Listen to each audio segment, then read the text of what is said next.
السلام علیکم سامعین، آج ہم آپ کے سامنے افسانہ کوہر لے کر حاضر ہوئے ہیں۔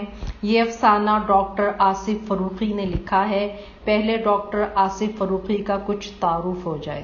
ڈاکٹر آصف فروخی 16 ستمبر 1959 کو کراچی میں نامور ادیب اسلم فروخی کے گھر پیدا ہوئے۔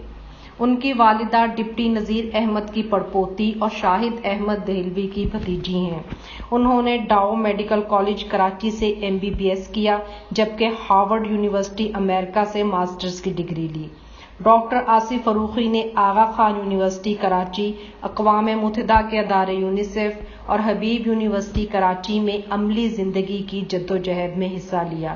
انہوں نے ادبی جریدے دنیا زاد کی ادارت اور ایک اشاعتی ادارے شہرزاد کی انتظامی ذمہ داریوں کو بخوبی نبھایا اور ساتھ ہی ساتھ افسانے لکھے، تراجم کیے، تنقید کی، اخبارات میں کالم لکھے۔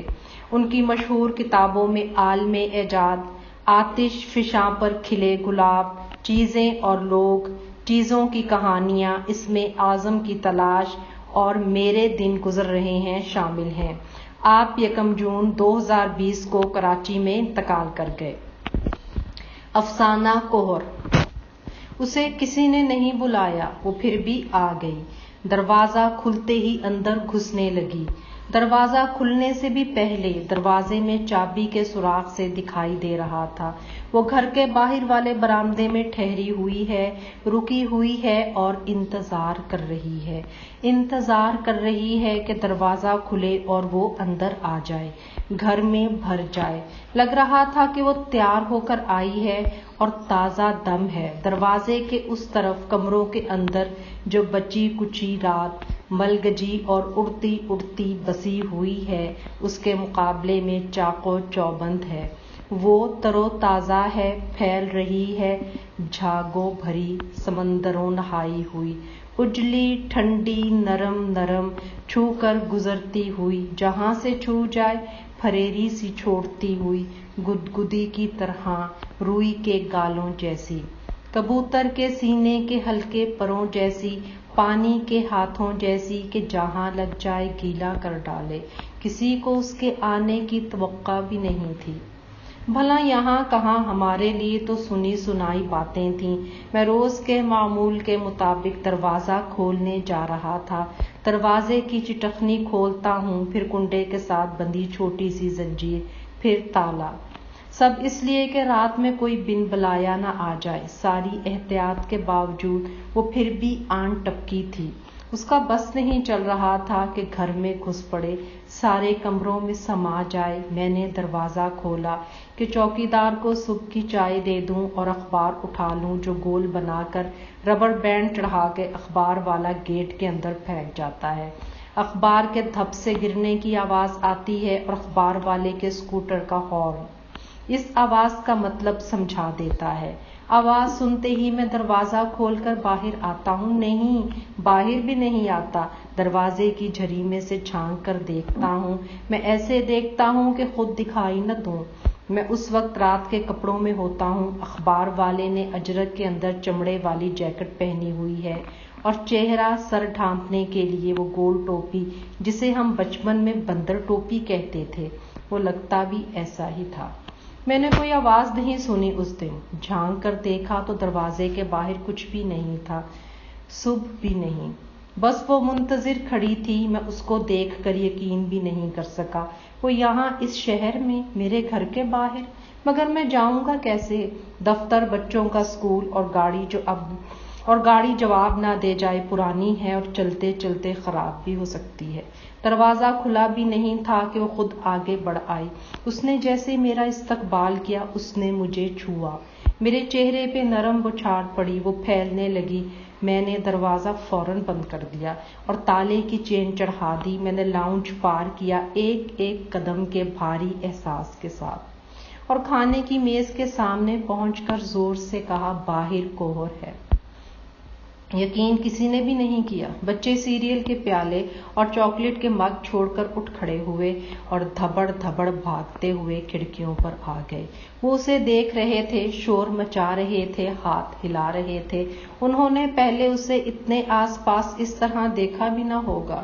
وہ بھی جیسے آگے بڑھ کر ان سے گلے ملنے اور انہیں اپنے اندر سمیٹ لینے اور ڈھانپنے کے لیے تیار تھی۔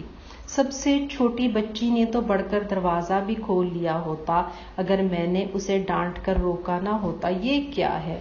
اٹس سو کول، وہ پوچھ رہی تھی اور خوشی کے مارے اچھل پڑ رہی تھی۔ میں نے اسے جھڑک دیا تو وہ منہ بسورنے لگی۔ کھڑکی دروازوں میں کوہر ٹنگی ہوئی تھی، اندر جھانک رہی تھی، ہمیں دیکھ رہی تھی۔ یہ میری برداشت سے باہر تھا۔ ہمیں جانا ہی ہوگا، میں نے فیصلہ کیا۔ ان کو بتانے کے لیے مڑا۔ وہ سب حیرت اور توقع سے میری طرف دیکھ رہے تھے۔ یہ کیا ہے اور ہمیں ایسی صورت میں کیا کرنا چاہیے؟ جیسے میں ان کے سب سوالوں کا جواب فراہم کر دوں گا۔ یقین کے ساتھ تو مجھے بھی نہیں معلوم۔ یہ اندازہ ان کو نہیں ہونا چاہیے۔ ان کو شک تو ہو جائے گا مگر اس سے کوئی مدد نہیں ملتی۔ یہ کوہر ہے، ذرا دیر میں صاف ہو جاتی ہے۔ اس کا مطلب یہ تھوڑی ہے کہ اسکول سے چھٹی کر لی جائے۔ میں نے اپنی آواز کو فیصلہ کن بناتے ہوئے ان سے کہا۔ بچوں کے منہ لٹک گئے۔ تھوڑی دیر اور دیکھ لیجیے، میری بیوی نے کہا۔ ایسا نہ ہو ہم گھر سے نکلیں اور کوئی گڑبڑ ہو جائے۔ وہ ذرا سی بات پر سہمنے لگی تھی۔ گڑبڑ؟ کیسی گڑبڑ؟ میں نے تھوک نگلتے ہوئے پوچھا۔ مجھے اس کو تو ضرور یقین دلانا چاہیے، چاہے اپنے آپ کو باور نہ کرا سکوں۔ راستے میں پرابلم ہو سکتی ہے، گاڑی بھی بھروسے کے قابل نہیں رہی، بچوں کا ساتھ ہے، اکیلے ہم کیسے سہ پائیں گے؟ ایک ہی سانس میں اس نے وہ تمام باتیں گنوا دی جو میں اپنے ذہن سے محو کیے ہوئے تھا۔ میں ان چیزوں کو اب ٹال نہیں سکتا تھا، مجھے ان کا سامنا کرنا تھا۔ اور وہ کوہر تھی کہ عمدی آ رہی تھی۔ میری بیوی کھڑکی میں سے اسے دیکھ رہی تھی اور کہہ رہی تھی۔ اس نے کہا میں نہیں مانا۔ میں نے کہا اس نے مان کے نہیں دیا۔ ہماری معمول کی صبح کا آغاز ہو چکا تھا۔ کوہر ہو نہ ہو اب تو آگے جانا ہی تھا۔ سمیٹنے کے لیے سارا دن پڑا ہوا تھا۔ مجھے بہت کام تھے۔ کون سے کام ضروری ہیں میں فیصلہ نہیں کر پایا۔ ایک ایک کر کے مجھے سب دیکھنے پڑیں گے جو سارے شہر میں بکھرے ہوئے ہیں۔ فلاں جگہ فلاں کام، دوسری جگہ وہ کام۔ کوہر کے لیے کیسے رک سکتا ہوں؟ کوہر نے ہمیں الوداع نہیں کہا۔ وہ ہمیں رخصت کرنے گاڑی تک آئی اور گاڑی کے اندر داخل ہونے لگی۔ جلدی دروازے بند کر کے اور شیشے چڑھا کر ہم نے اسے روکا، باہر دھکیلا۔ وہ ہماری مہمان تھی یا ہم اس کی؟ وہ چاروں طرف تھی۔ میری سانس سے گاڑی کی ونڈ اسکرین پر بھاپ سی پڑتی اور اتنی جگہ شیشے کا گدلا پن ہلکا پڑ جاتا۔ ذرا سی دیر میں کوہر اسے پھر برابر کر دیتی۔ جیب سے رومال نکال کر شیشے کا ایک حصہ میں نے رگڑا۔ ایک مستطیل ٹکڑا صاف ہو گیا اور مجھے دکھائی دینے لگا کہ ہم کہاں جا رہے ہیں۔ میں نے پہلے پیچھے مڑ کر دیکھنا ضروری سمجھا۔ وہ ہمارے مکان کو گھیرے میں لیے کھڑی تھی۔ مکان سفید ہو رہا تھا جیسے پانی کے بلبلے کے اندر رکھا ہوا ہو۔ ایک لمحے کے لیے میرا دل جیسے دھڑکنا بھول گیا۔ کیا اس کا انجام یہ ہونا ہے؟ یہ مکان جو اتنے چاؤ کے ساتھ اپنی ساری جمع پونجی لگا کر اتنے جتن سے بنایا تھا، پانی میں مل کر پانی۔ چوکیدار گیٹ بند کر رہا ہوگا، میں اس کی آواز سن سکتا تھا۔ میں نے آگے کی طرف نظر دوڑائی۔ گاڑی اس طرح آگے بڑھ رہی تھی جیسے اندھوں کی طرح راستہ ٹٹول رہی ہو۔ ہیڈ لائٹس فل آن کر دی تھیں تو سڑک کا اتنا سا حصہ نظر آنے لگتا۔ یہ سڑک ہے اور اس کے ساتھ پڑی ہوئی بجری، برابر والے خالی پلاٹ پر اگے ہوئے کیکر، زمین پر گری ان کی بھوری پیلی پھلیاں، ایک طرف آگ کے پودوں کا جھنڈ، مٹی، ریت اور ٹوٹی ہوئی اینٹوں کا ڈھیر جس کے ساتھ کسی نے کوڑا بھی پھینک دیا ہے، جنگلی پودوں سے اٹکی ہوئی پلاسٹک کی تھیلیاں۔ کوہر ان میں بھی بھر رہی تھی اور خالی تھیلیاں پھول رہی تھیں، اور پوری صبح جو اپنی آوازوں سے خالی تھی، ادھر ادھر جو بنگلے بن رہے تھے، سناٹے کا ڈھیر معلوم ہو رہے تھے۔ نہ مزدور کام کر رہے تھے، نہ مشینوں کے گھر گھرانے کا شور تھا۔ سیمنٹ کی بوریاں ایک جگہ ڈھیر تھیں۔ کسی اور گاڑی کا ہارن بجا۔ وہ تیز بتیاں تیرتی ہوئی سامنے سے گزر گئیں۔ ہم سمجھ گئے کہ اپنے گھر کے سامنے والی سڑک سے نکل کر خیابان پر آ گئے۔ یہاں اور گاڑیاں بھی تھیں، ہارن پہ ہارن بج رہے تھے، روشنیاں ایک دوسرے کو کاٹتی ہوئی آگے سرک رہی تھیں، گاڑی بھی اسی رفس رفتار سے بڑھ رہی تھی اور کوہر دبیز ہو رہی تھی، گاڑی سے آگے بمشکل دکھائی دے رہا تھا۔ اس کوہر میں گاڑیاں چل رہی تھیں، شہر جاگ رہا تھا، لوگ اپنے اپنے کاموں پر جا رہے تھے۔ کراچی میں تو ایک جیسا موسم رہا کرتا ہے، یہ کوہر کہاں سے آ گئی؟ پہلے تو اس طرح نہیں ہوتا تھا، میری بیوی آپ ہی آپ کہہ رہی تھی۔ پہلے کی بات چھوڑو، اب موسم بھی بدل گیا ہے اور شہر بھی۔